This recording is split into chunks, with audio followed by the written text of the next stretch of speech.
చిన్న పిల్లల్లో కూడా ఈ మధ్య కాలంలో బీపీ సర్వసాధారణమైపోయింది. దీనికి రీజన్స్ ఏంటి అంటారు? చిన్న చిన్న పిల్లలు బీపీ కారణంగా సడన్గా సిక్ అయ్యారు, సడన్గా చేజారిపోయారన్న మాట మనం వింటున్నాం. ఒకప్పుడు బీపీ అంటే 60+ వినేవాళ్ళం, ఇప్పుడు అది లేదు. 6 ఏళ్లలో విన్నా ఆశ్చర్యపోనక్కర్లేదేమో అన్నంత విధంగా కనిపిస్తుంది. రీజన్స్ ఏంటి అంటారు? మంచి ప్రశ్న.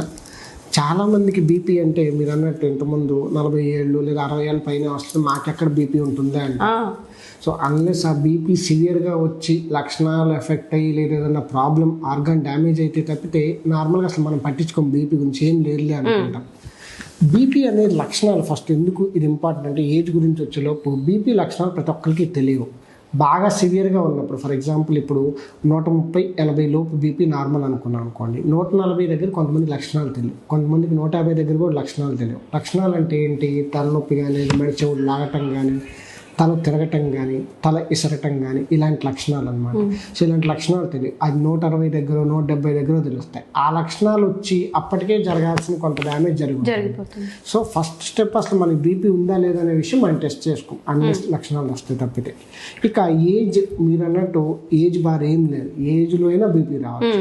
ఇప్పుడు చిన్నపిల్లలు వస్తున్న బీపీకి ఒక ప్రధాన కారణం లేదా మనం చాలాసార్లు వినుంటాం కదా, మన 20 ఏళ్ళకి 30 ఏళ్ళకి చచ్చిపోతున్నారు, సడన్ బీపీ ఎక్కువైపోయి హార్ట్ అటాక్ వచ్చి వాళ్ళు రెట్రోస్పెక్టివ్గా మనం ట్రేస్ చేసినట్లయితే వాళ్ళకి కనీసం ఒక 4-5 సంవత్సరాల ముందు నుంచి బీపీ లక్షణాలు ఉంటాయి, జాగ్రత్తగా మనం గమనించున్నట్టే.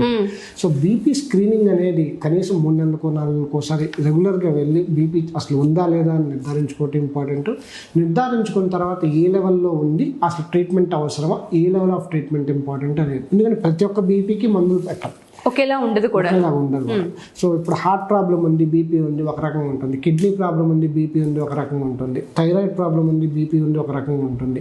కొన్నిసార్లు వేరే కారణాల వల్ల కనుక బీపీ వస్తుంది అనుకోండి, ఫర్ ఎగ్జాంపుల్ కొన్ని రకాల హార్మోన్ ట్యాబ్లెట్లు వాడాం, లేదా థైరాయిడ్ అన్కంట్రోల్డ్ ఉంది, బీపీ వస్తుంది. అలాంటప్పుడు ఆ కండిషన్ని ట్రీట్ చేస్తే ఆటోమేటిక్గా బీపీ నార్మల్ అవుతుంది.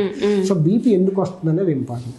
ఇంకా ఏజ్, ఇప్పుడున్న పిల్లల్లో ఏజ్లో రావడానికి ఏంటంటే ఒక రకంగా ఊబకాయం, ఈ రెండు కోయిన్సైడ్ అవి వస్తాయి అన్నమాట. అంటే బీపీ పెరగటానికి మనం ఊబకాయం పెరగటానికి, అధిక బరువు ఊబకాయం పెరగటం కూడా రెండు ప్యారలల్గా వెళ్తుంది. ఇంతకుముందు ఊబకాయం అనేది మనం 30 ఏళ్ల పైన అన్నమాట, ఇప్పుడు 6 ఏళ్ళు 3 ఏళ్ళు 4 ఏళ్ళు 5 ఏళ్ళు 10 ఏళ్ళ పిల్లల్లో కూడా అంటున్నాం.